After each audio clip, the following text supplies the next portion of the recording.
اور پھر رومی کہتے ہیں کہ ایک دن نا محمود غزنوی نے خزانوں کے دروازے کھول دیے اور فرمایا بھئی میں نے آج ہر چیز کھول دی ہے، جو جس چیز پہ ہاتھ رکھے گا وہ اسی کی ہو جائے گی۔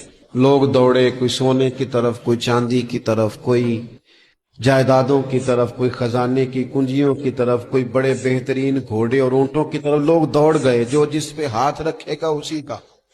سب بھاگ گئے، ایاز بیٹھا ہے، نہ وہ حسن میں رہی شوخیاں، نہ وہ عشق میں رہی گرمیاں، نہ وہ غزنوی میں تڑپ رہی، نہ وہ خم ہے زلف ایاز میں، وہ لذتیں کہاں۔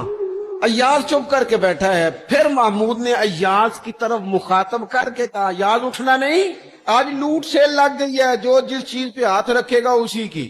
ایاز کہنے لگا بات پکی ہے نا؟ تو محمود خوش تھے، موڈ بڑا اچھا تھا، کہا بالکل پکی ہے۔ تو ایاز کہنے لگے چلو ٹھیک ہے۔ ایاز اٹھے، پیچھے سے جا کے نا تو محمود کے کندھے پہ ہاتھ رکھ دیا۔ محمود کہنے لگے یہ کیا بات کا، آپ سے میں نے پوچھا تھا بات پکی ہے، جو جس پہ ہاتھ رکھے گا اسی کا نا۔ تو تھوڑی دیر پہلے مسکراتے چہروں میں آنسو آ گئے، ایاز بھی روئے تو محمود بھی روئے۔ کہا بادشاہ پکا رہنا، وہ جن کو خزانے چاہیے تھے وہ دوڑ گئے، مجھے تو چاہیے۔ لنگ کئی مہینے تے برس گئے تے تیری دید نو دیدے ترس گئے۔